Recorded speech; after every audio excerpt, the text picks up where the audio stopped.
ఇప్పటికీ కనీసం ఒక ఏడాది కాలంగా భారత ఆర్థిక వ్యవస్థ పరిస్థితి ఆరోగ్యకరంగా లేదు. రూపాయి విలువ బాగా పడిపోయింది. దేశం నుంచి పెట్టుబడి తరలిపోతోంది. దేశీయ ప్రైవేటు మదుపులు వెనకబడ్డాయి. వినియోగ డిమాండ్ తగ్గిపోయింది. వస్తూత్పత్తి రంగం స్తబ్దమైంది. సంపన్నులు, అంతగా సంపన్నులు కాని వారి మధ్య ఆర్థిక వ్యత్యాసాలు వేగంగా పెరుగుతున్నాయి. కృత్రిమ మేధ కారణంగా అగ్రగామి ఐటీ కంపెనీల షేర్ల విలువలు పడిపోతున్నాయి. ఈ బహువిధ సమస్యలన్నింటినీ మార్కెట్ మోడ్ ప్రతిబింబిస్తోంది. ప్రధాన సూచీలన్నీ 2 సంవత్సరాల క్రితం ఎక్కడ ఉన్నాయో ఇప్పుడు అక్కడే ఉన్నాయి.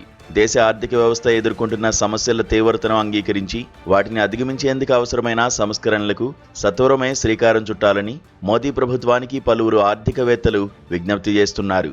జాతీయ దినపత్రికల్లో ఈ విషయమై వారు వ్యాసాలు రాస్తున్నారు. ఇరాన్పై అమెరికా యుద్ధం ప్రారంభమైన తర్వాత ఆ వ్యాసాలు దాదాపు ప్రతిరోజు ప్రచురితమవుతున్నాయి. గ్యాస్, ఎరువులు, ఇతర సరుకుల మార్కెట్లపై యుద్ధం ప్రతికూల ప్రభావం చూపుతోంది. యుద్ధం కారణంగా గల్ఫ్ దేశాల్లోని ప్రవాస భారతీయులు స్వదేశానికి పంపించే నిధులు తగ్గిపోయాయి. తత్ఫలితంగా మన విదేశీ మారక ద్రవ్య నిల్వలు మరింతగా తగ్గిపోయాయి.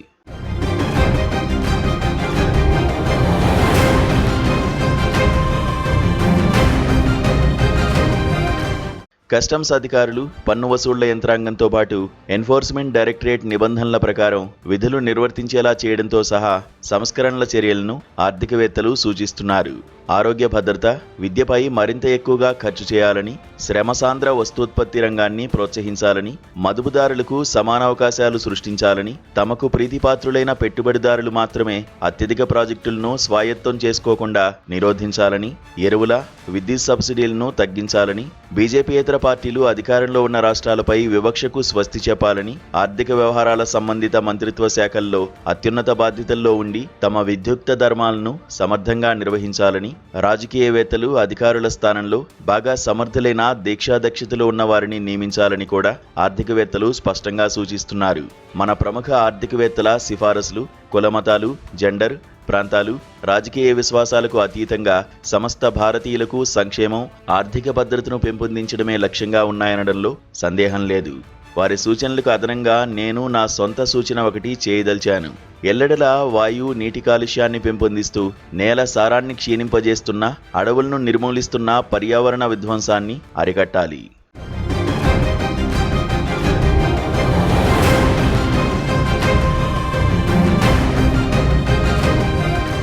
కేంద్ర ప్రభుత్వం ఈ సిఫారసులను అంగీకరించి వాటి అమలుకు పటిష్ట చర్యలు చేపడుతుందా? ఈ ప్రశ్నకు సమాధానం వ్యతిరేక్తంగా ఉంటుందని ఈ కాలమిస్టు విశ్వసిస్తున్నాడు. కేంద్ర ప్రభుత్వంలో అతి ముఖ్యులైన ప్రధానమంత్రి నరేంద్ర మోదీ, హోంమంత్రి అమిత్ షాలను ప్రేరేపిస్తున్న ఉద్దేశాలు, సంకల్పాలు ఏమిటో నిశితంగా పరిశీలిస్తే ఆ సమాధానం సరైనదని స్పష్టమవుతోంది. నా అవగాహన ప్రకారం ప్రధానమంత్రిని 3 ఆకాంక్షలు ప్రభావితం చేస్తున్నాయి. మొదటిది, సాధ్యమైనంత వరకు పదవిలో కొనసాగడం. మోదీ ఇప్పటికే 75 సంవత్సరాలు పైబడిన వయసులో ఉన్నారు. అంత వయసు ఉన్న నాయకులను పార్టీ మార్గదర్శక్ మండలికి పంపాలని ఆయనే స్వయంగా సిఫారసు చేశారు. వయసు పెరుగుతున్నా అధికారం నుంచి వైదొలిగేందుకు మోదీ సిద్ధంగా లేరు. సార్వత్రిక ఎన్నికల్లో వరుసగా 4వ పర్యాయం కూడా విజయం సాధించాలనే పట్టుదల మోదీలో ప్రగాఢంగా ఉన్నది. తాను బహిరంగంగా విమర్శిస్తూ రహస్యంగా అసూయపడుతున్న జవహర్లాల్ నెహ్రూ రికార్డును అధిగమించడమే మోదీ అభిమతం. తన వ్యక్తి పూజను మరింతగా ప్రోత్సహించడం మోదీ 2వ ఆకాంక్ష. ప్రభుత్వ ధనాన్ని భారీ మొత్తంలో ఇందుకు వెచ్చిస్తున్నారు. పెట్రోల్ పంపులు, విమానాశ్రయాలు, రైళ్లు, రైల్వే స్టేషన్లు, ఇంకా డజన్ల కొద్దీ వేరువేరు ప్రదేశాల్లో సర్వే సర్వత్రా మోదీ బొమ్మ కనిపిస్తూనే ఉంటుంది. ఒక్క మాటలో చెప్పాలంటే కేంద్ర ప్రభుత్వ నియంత్రణలో ఉన్న ప్రదేశాలన్నిటిలోనూ మోదీ మీకు దర్శనమిస్తూనే ఉంటారు. ప్రధానమంత్రి స్వాతిశయానికి అవధుల్లేవు. సదా ప్రజల దృష్టిలో ఉండాలని, సకల జనుల చేత ఆరాధింపబడాలని ఆయన ప్రగాఢంగా కోరుకుంటారు. ఎలాగైనా సరే హిందూ రాష్ట్రను సృష్టించడం ఆయన 3వ ఆకాంక్ష. 12 ఏళ్ల క్రితం 2014లో సబ్కా సాథ్, సబ్కా వికాస్కు కృషి చేస్తానని ప్రధానమంత్రి వాగ్దానం చేశారు. అయితే ఇచ్చినంత వేగంగానే ఆయన ఆ వాగ్దానాన్ని విడిచిపెట్టారు. ఇప్పుడు ఆయన తనను తాను హిందువుల నాయకుడిగా మాత్రమే నివేదించుకుంటున్నారు. అయోధ్య రామాలయ ప్రారంభోత్సవంలో ఆయన పూజలు, సోమనాథ ఆలయ పునర్నిర్మాణ అమృతోత్సవాలు మొదలైనవి అందుకు ఉదాహరణలు.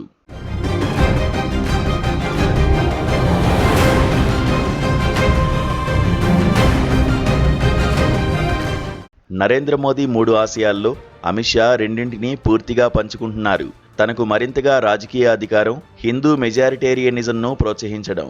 ఎన్నికల కార్యకలాపాల్లో ఆయన అంతకంతకు ఎక్కువ సమయాన్ని గడపడం, ప్రభుత్వ వ్యవహారాలపై పెరుగుతున్న ఆయన ప్రభావం ఒక విషయాన్ని స్పష్టం చేస్తున్నాయి.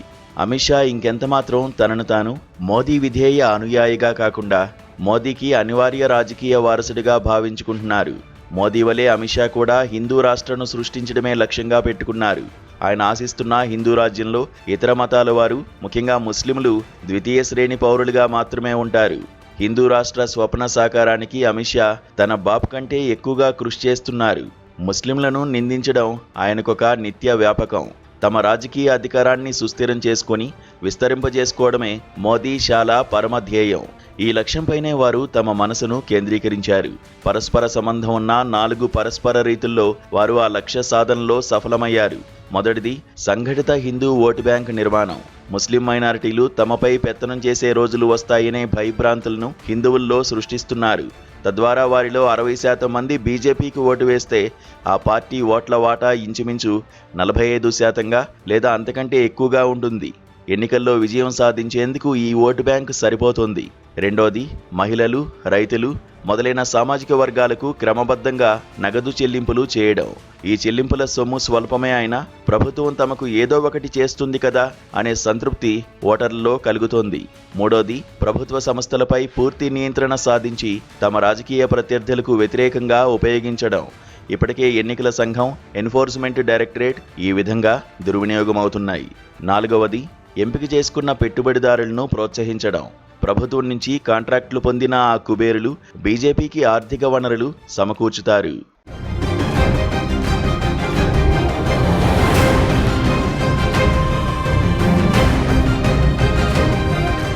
జూన్ 2013లో కాంగ్రెస్ పార్టీ కేంద్రంలోనూ 14 రాష్ట్రాల్లోనూ అధికారంలో ఉన్నది. అప్పట్లో బీజేపీ కేవలం 4 రాష్ట్రాల్లో మాత్రమే అధికారంలో ఉన్నది.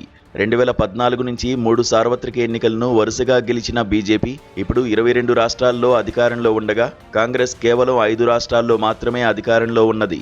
కాంగ్రెస్ పతనానికి కారణమేమిటి? పార్టీ నాయకత్వ అవివేకమే. బీజేపీ దశ తిరగడానికి ప్రధాన కారణం మోదీ షాలు అనుసరించిన విజయ సూత్రం. హిందుత్వ, సంక్షేమ సహాయాలు, దర్యాప్తు సంస్థల దుర్వినియోగం, మరీ ముఖ్యంగా ఆశ్రిత పెట్టుబడిదారీ విధానం. దేశ రాజకీయాల్లో మోదీ షా ద్వయానికి తిరుగులేని ప్రాబల్యం లభించడం, పత్రికా స్వాతంత్ర్యం అణచివేత, గోదీ మీడియా ప్రభావశీలత పెరుగుదల ఏకకాలంలో జరిగాయి. టెలివిజన్ విషయంలో స్వేచ్ఛను అణచివేయడమే గాక న్యూస్ యాంకర్లను ప్రతిపక్షాలపైకి ఉసిగొల్పారు. ఆ యాంకర్ మహానుభావులు ప్రతిపక్షాలను అదే పనిగా తప్పుపట్టడమే కానీ ప్రభుత్వ జవాబుదారీతనాన్ని రవ్వంత కూడా ప్రశ్నించే పాపానికి పోరు. ఇదిలా ఉండగా దేశ ఆర్థిక వ్యవస్థ ఆరోగ్యం మరింతగా దిగజారిపోతోంది. గల్ఫ్ యుద్ధంతో పెరిగిన చమురు ధరలు ఇంకా దిగిరాలేదు. ఈ నేపథ్యంలో మన ఆర్థికవేత్తలు ప్రతిపాదిస్తున్న సంస్కరణలు చాలా ముఖ్యమైనవే గాక అత్యవసరమైనవి కూడా. ప్రభుత్వానికి వాటిని అమలుపరిచే సంకల్పం ఉన్నదా అన్నది ప్రశ్న. కేబినెట్ పునర్వ్యవస్థీకరణలో రాజకీయ పార్టీలతో సంబంధం లేని వృత్తి నిపుణుడైన ఆర్థికవేత్త ఒకరు మంత్రి అయ్యేందుకు అవకాశమున్నది. అయితే ఆర్థిక నిపుణులు సూచిస్తున్న సంస్కరణలు సార్థకంగా అమలుపరుస్తారా? నరేంద్ర మోదీ, అమిత్ షా గురించి మనకు తెలిసిన దాన్ని బట్టి సహజంగానే కొన్ని ప్రశ్నలు ఉదయిస్తున్నాయి. ఆశ్రిత పక్షపాతాన్ని వారు ఎలా వదులుకుంటారు? స్వేచ్ఛా వాణిజ్య పోటీని ఎలా ప్రోత్సహిస్తారు? ప్రభుత్వ సంస్థలను మరింత సమర్థమైనవిగా, నిష్పాక్షికంగా ఎలా చేస్తారు? విధేయుల స్థానంలో నిపుణులను నియమిస్తారా? హిందుత్వవాదులు చట్టబద్ధ పాలనను ఉల్లంఘించకుండా ఎలా జాగ్రత్త వహిస్తారు? వీటన్నిటినీ తమ రాజకీయ లేదా వ్యక్తిగత ప్రయోజనాలకు హాని కలిగించని రీతిలో ఎలా చేస్తారు, చేయగలరు? సంస్కరణల తక్షణ ఆవశ్యకత గురించి సహేతుకంగా వాదించిన ఆర్థికవేత్తలను నేను అభినందిస్తున్నాను.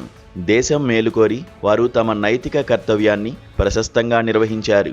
అయితే వారి అర్థవంతమైన సూచనలు చెవిటివాని ముందు శంఖం ఊదిన చందమే కావచ్చు సుమా.